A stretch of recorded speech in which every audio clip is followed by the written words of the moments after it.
Então, queridos amigos, que a paz de Jesus nos envolva. Hoje é um dia muito especial, né? Estou ao lado da Regina depois de alguns anos, a gente era bem jovem, né? Agora o tempo passou, né? Para mim. Então, de novo, a gente está aqui trabalhando em nome de Jesus, dos bons espíritos, que a gente possa fazer o nosso melhor trabalho essa noite, né? Eu com a minha parte da oração e ela com o que vai nos brindar com a palestra, né? Então, assim, mais uma vez estamos aqui, meus irmãos, reunidos em nome de algo maior, muito maior.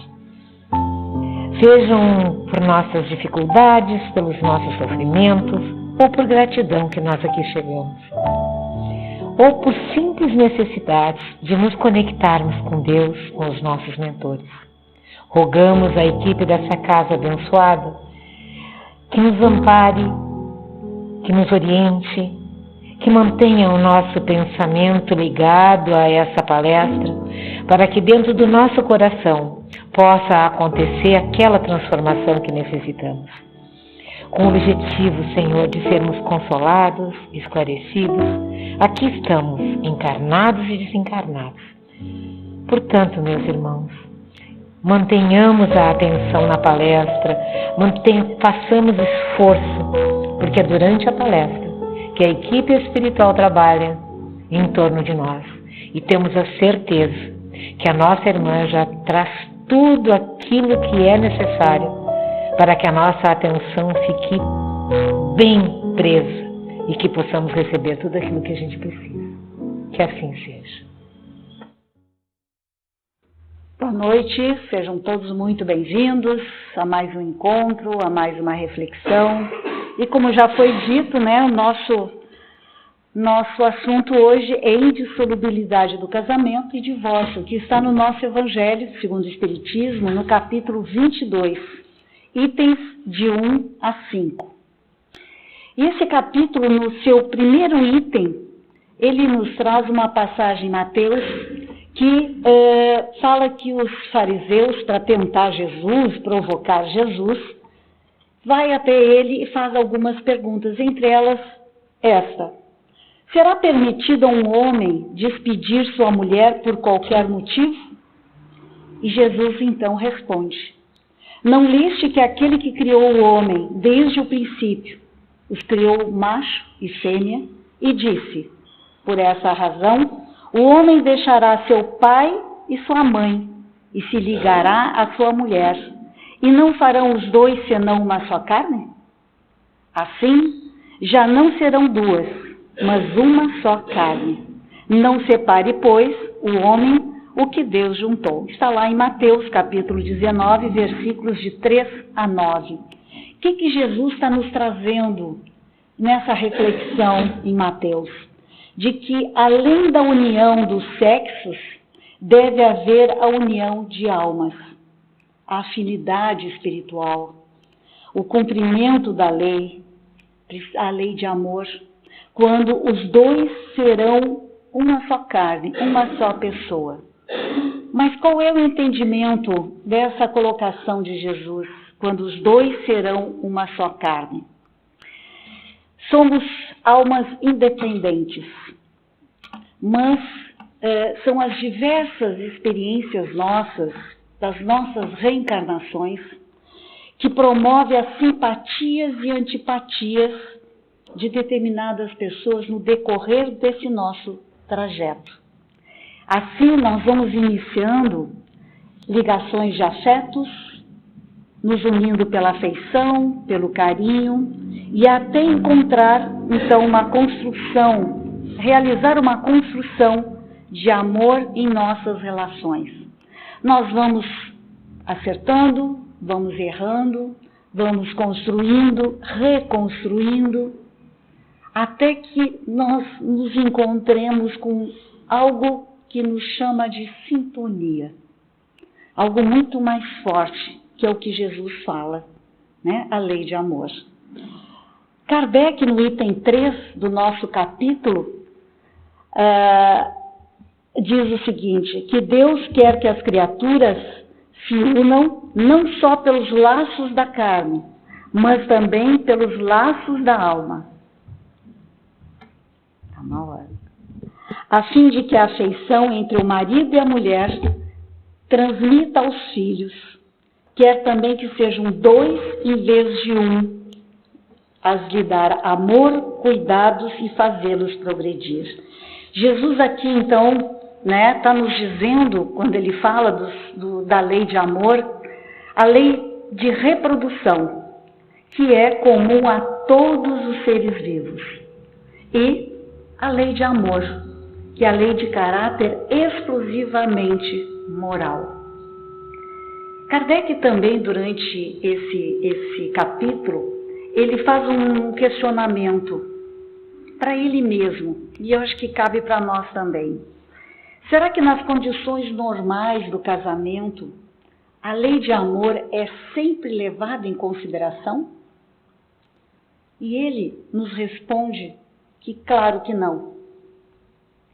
A afeição que deveria existir entre dois seres que se atraem nem sempre é levada em conta. Eis porque, frequentemente, essa afeição é rompida. Nem sempre construímos relações perfeitas e permanentes. Por quê? Porque nós não somos perfeitos. Nós estamos, sim, em busca da perfeição. Essa é a nossa meta, a nossa evolução. Mas não somos perfeitos. Nós erramos. Então, essa é a nossa meta, é evoluir. Então, Martins Peralva, no livro Estudando a Mediunidade, ele nos traz 5 tipos de casamento. Os acidentais, os provacionais, sacrificiais, afins e transcendentes. Vamos conhecer um pouquinho de cada um deles por Martins Peralva, que acredito que seja bastante interessante. O primeiro, acidentais. Encontro de almas inferiorizadas por efeito de atração momentânea, sem qualquer ascendente espiritual. Ele aqui nos fala de casamentos, de uniões, que acontecem entre duas almas sem ligações anteriores, atraídos apenas pela matéria, ou seja, se casam por impulso, pela beleza do outro, pelo poder, pela fama, e não existe, então, nenhum elo maior que a matéria. Ele nos traz também os provacionais, que é o de maior incidência no nosso mundo de provas e expiações.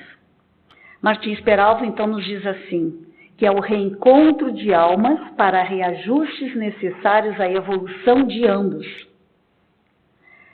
Duas almas difíceis se gostam, mas não se suportam. Uma relação de muitos conflitos. Então, um diz, eu gosto nela, isso, mas não gosto disso. E ela, por sua vez, também, isso é maravilhoso, mas o resto não presta. Brigam, se separam e voltam. Não conseguem estar separados. E aí, Martins Peralva nos diz o seguinte, que Deus uniu-os por intermédio das leis do mundo, a fim de que, pelo convívio diário, a lei maior da fraternidade, compreensão, boa vontade, tolerância e humildade fosse por elas exercidas nas lutas comuns. Por que lutas comuns? Porque é no dia a dia, é no cotidiano que nós vamos conhecendo e aprendendo sobre o outro. E vamos entendendo a nós mesmos, que é o principal, E isso, o Espiritismo nos ajuda bastante, porque ele tem sido eficiente para muitos lares com base na aprovação. Se reajustam e que se consolidam. Porque a doutrina espírita nos faz refletir. Ela nos ajuda a nos autoconhecer. Eu sei o que o outro precisa, mas eu preciso saber o que eu sei, o que eu preciso. Ele nos traz a importância do diálogo, a conversação, o saber o que o outro quer, o que eu quero, o que eu gostaria. a importância do Evangelho no lar, que vai nos trazer harmonia no nosso lar, principalmente a prece. Então vocês observam quantas coisas, né, nós podemos utilizar. Há pouco foi dito, né, o atendimento fraterno, a água fluidificada que fica nas nossas palestras. Durante o Evangelho no lar, que nós podemos também fluidificar a nossa água para o nosso parceiro, para o nosso companheiro, para os nossos filhos. Outro tipo de casamentos sacrificiais. Reencontro de alma iluminada com alma inferiorizada, com o objetivo de redimi-la. Ou seja, esse é um tipo de casamento que é aquele em que um dos cônjuges se caracteriza pela elevação espiritual e o outro pela condição mais difícil. Ou seja, um é tranquilo, pondera, reflete, né? Fica na sua, mas o outro lado manda brasa, reclama, briga e cobra, e por que não fez, né? Mas por que eles estão aqui unidos? Pelo amor, né? Porque um vai socorrer o outro, um vai ajudar o outro a crescer, a evoluir. O outro, afins. Esse é um pouquinho mais difícil, mas nós conhecemos, com certeza vocês devem conhecer casamentos, enlaces assim. Ele nos fala que é o reencontro de corações amigos para a consolidação de afetos. Ou seja, reúne almas esclarecidas e que muito se amam. Pelo matrimônio consolidam velhos laços de afeição.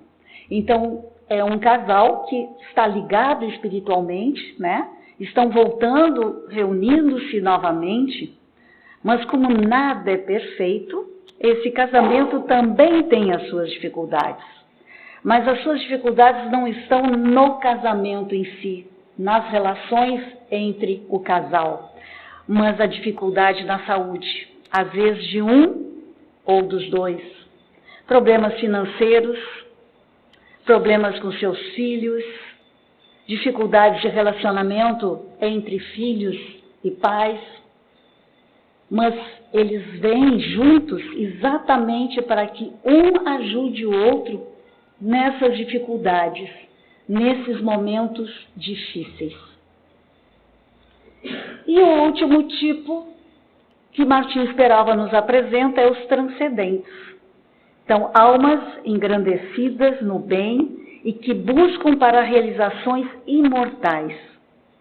Ele nos fala que são almas que se encontram no plano físico para as grandes realizações de interesse geral, ou seja, a vida desses casais encerra uma finalidade muito maior, uma finalidade de missão, de missionários. Eles estão juntos em relação à relação afetiva, mas eles estão trabalhando juntos também em algo muito maior. Às vezes em instituições, em caridade. Então é um elo de ligação muito grande.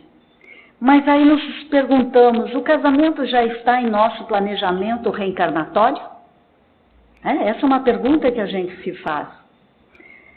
Allan Kardec também fez para os espíritos superiores da questão 258. Ele pergunta o seguinte: quando na erraticidade, antes de começar nova existência corporal, tem o espírito consciência e previsão do que lhe sucederá no curso da vida terrena? E os espíritos respondem: ele próprio escolhe o gênero de provas porque ele há de passar, e nisso consiste o livre-arbítrio. Jorge Leray, em uma das suas palestras sobre planejamento reencarnatório, ele diz que quando nós saímos da pátria espiritual, nós já temos o nosso GPS, né? Já temos um planejamento.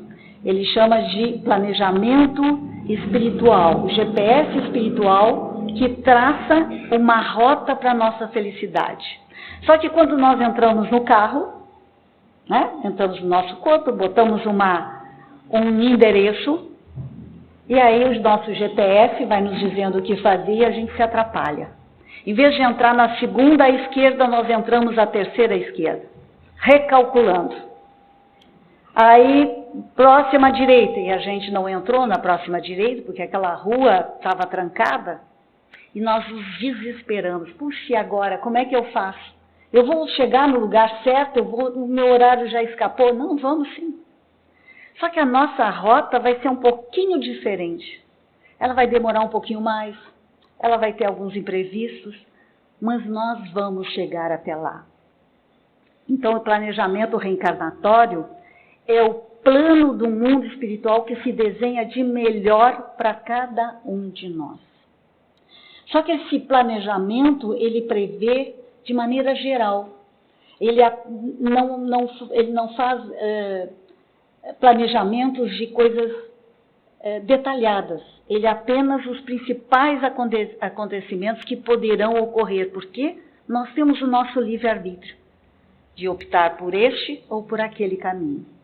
Então, durante os nossos relacionamentos, as nossas convivências, nada nos diz que ele vai seguir até o fim ou que tem uma data marcada. Pode ocorrer que sim, a gente tenha um término, um reinício para o nosso aprendizado, porque eu preciso daquela característica para aprender alguma coisa e preciso de outras para aprender também, para a nossa evolução. Então, as separações são frutos de dificuldades, dores, lágrimas, e não fomos planejados para essas angústias, mas para uma vida de crescimento, de alegria, de amor.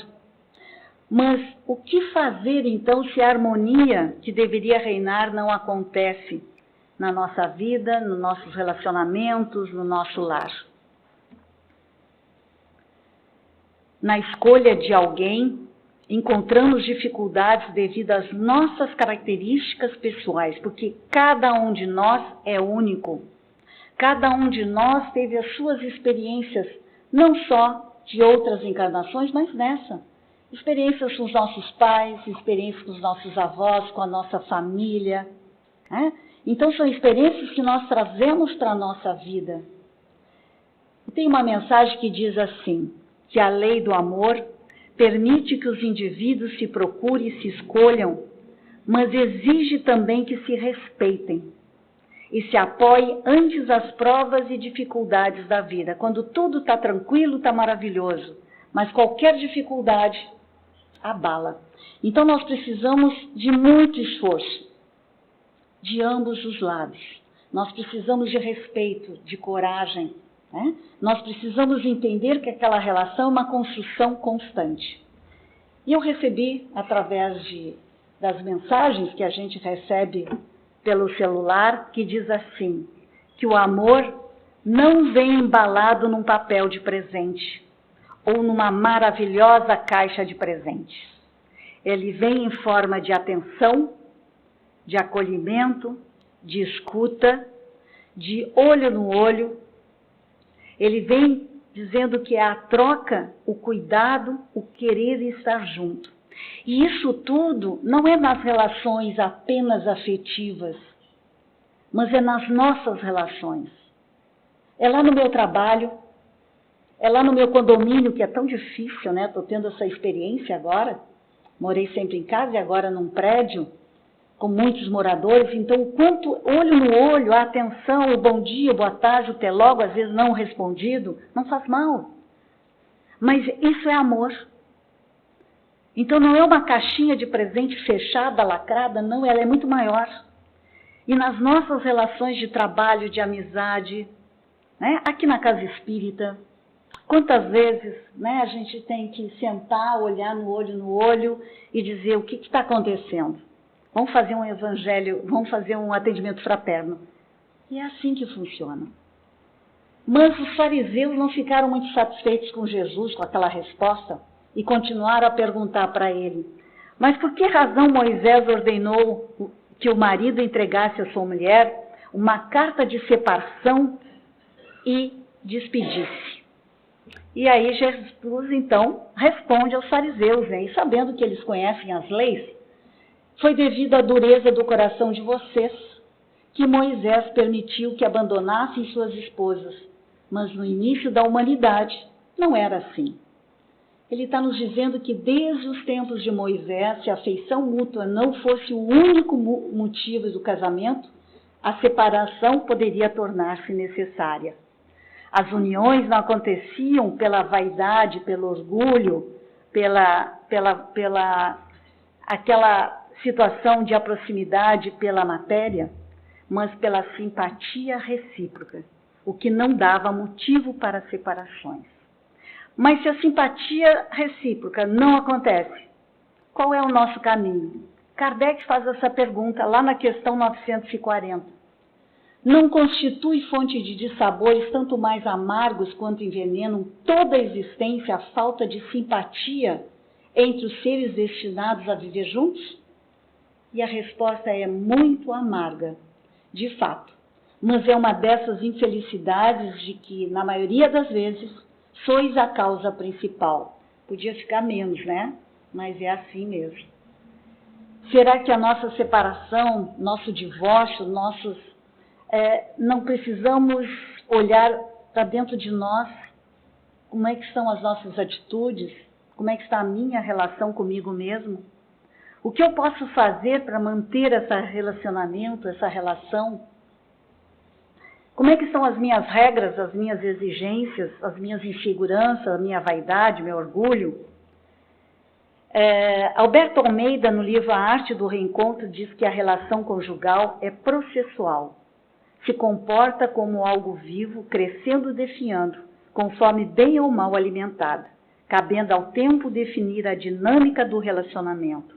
Então, quando nós iniciamos um relacionamento, num convívio mais diário, acontecem sim aos poucos os desequilíbrios, as incompatibilidades que começam a pesar no relacionamento, as desavenças, as excessivas aflições, e aí podemos estar olhando para uma separação ou um divórcio. Mas o que é um divórcio? Qual é o significado? Rompimento legal de vínculo do matrimônio entre cônjuges estabelecido pela presença do juiz. Está lá no nosso dicionário da língua portuguesa. No nosso capítulo, no item 4, diz assim, que é uma lei humana e tem por objeto separar legalmente o que já estava separado de fato. Então, o divórcio, ele apenas corrige o que os homens fizeram e se aplica nos casos em que não foi levada em conta a lei de amor. Então, Jesus nos diz, não separe o que Deus uniu. Ele está falando da união segundo a lei imutável de Deus. Ele não está falando da lei mutável dos homens, que é a divisão de bens materiais. Então, o Espiritismo nos esclarece que a separação não é uma atitude errada, mas necessária em muitas situações, para que se evite situações de agressões, de dificuldades com os filhos. Emmanuel, no livro Encontro Marcado, ele fala que o divórcio, expressando desistência ou abandono de compromisso, é decisão lastimável, conquanto às vezes necessária, com raízes na responsabilidade do esposo ou da esposa, que a rigor, no caso, exercem as funções de chefe e maquinista. Por que ele exemplifica com isso? Porque ele nos fala que o lar é semelhante a um comboio, em que filhos, parentes, tutores, afeiçoados são passageiros. Não vamos esquecer, como a Ana Lu sempre lembra, da sogra. Então, ela também está nesse comboio. E aí, quando ocorre a separação, estamos deixando essa locomotiva com todos os seus anexos. Só que André Luiz, no livro Ação e Reação, no capítulo 14, ele diz assim, que o homem ou a mulher podem provocar o divórcio e obtê-lo, como sendo o menor dos piores males que lhe possa acontecer. Mas ainda assim, não se liberam da dívida em que se acham incursos, cabendo-lhes voltar ao pagamento respectivo tão logo oportuno. Então, se diz, né, a doutrina espírita, que nossa família se reúne novamente, então eu vou ter que amar aquele que está aqui do meu lado. Mas não se preocupe, que pode que esse ser não volte como marido, mas como um filho, né? Onde o amor é indiscutível. Joana de Ângeles também nos esclarece que o divórcio não é contrário à lei de Deus, pois que apenas reforma o que os homens han feito e só é aplicável nos casos em que não se levou em conta a lei divina, a lei de carinho, de afeição, de confiança e de esforço de ambos os parceiros. Se o casamento é considerado no Espiritismo um avanço da marcha da civilização, está lá no nosso Livro dos Espíritos, se eu não me engano, na 695, seja o motivo que for, separação, divórcio, viuvez, ninguém está impedido de reconstruir sua vida afetiva casando-se novamente. Mas como é que nós vamos reconstruir, remontar, refazer a nossa sonhada paz no lar? A paz dos nossos relacionamentos. Alguns aspectos importantes nos diz Isaías, claro, no livro Casamento, Separação e Viuvez. Avaliar as nossas próprias condutas, olhar para dentro de cada um de nós e tentar mudar aquilo que for possível. Continuar cumprindo os compromissos que remanescem do casamento anterior, aquele lá do nosso comboio. O novo casamento precisa ser realmente novo. Quando eu estou tomando um café, mas eu não quero mais aquela xícara de café, eu quero um chá de camomila. O que eu tenho que fazer com esse café? Eu tenho que retirar dessa xícara para colocar outra, um chazinho dentro. E é isso que nós precisamos fazer. É nos reconstruir, é refazer. Então é importante reconstruir uma nova relação. Remontar. Só que nós estamos procurando um homem ou uma mulher perfeita na nossa vida, nas nossas relações, nas nossas amizades, no nosso trabalho. Conta uma lenda árabe que um homem saiu em busca de uma eleita perfeita. Ele queria casar com alguém perfeito e saiu em busca. Caminhou o mundo afora. Depois de 30 anos, sem encontrar a eleita, ele volta para sua terra natal. Chegando na sua terra natal, cansado, envelhecido, ele encontra um grande amigo. E esse amigo olha para ele e diz: mas, cara, 30 anos se passaram e foram 30 anos em vão, tu não encontrou a tua eleita? E ele diz: tu te enganas, meu amigo, eu encontrei. Só que ela também estava em procura de um homem perfeito. Para mantermos um relacionamento, precisamos lembrar constantemente de atitude nobre, como renúncia, perdão, dedicação, respeito, assim como análise de nosso comportamento no lar do qual fazemos parte. Então é isso que nós precisamos para que a gente possa construir não só uma relação de casamento no nosso lar, mas uma relação de amizade, de respeito com os nossos filhos, nossos amigos, os nossos parceiros de trabalho, no ônibus, no Uber, em todas as nossas relações, porque isso é a lei de amor. E eu gostaria de finalizar com uma mensagem de Chico Xavier, que diz assim: compromisso é permitir que o outro entre na nossa vida. Compromisso é sonhar junto sem se sentir ameaçado. É marcar um horário sem se sentir controlado. Compromisso é dividir o espaço sem se sentir invadido. Compromisso não é falta de liberdade. Compromisso é o exercício da liberdade de estar com alguém. Que possamos todos os dias, através das nossas preces, que tenhamos esse compromisso nós mesmos. A liberdade de estar com alguém no convívio daqueles que não estão lá no nosso lar, dos quais nós precisamos para o nosso crescimento, para a nossa evolução e também para podermos ajudar um ao outro. Muito obrigada e fiquemos em paz.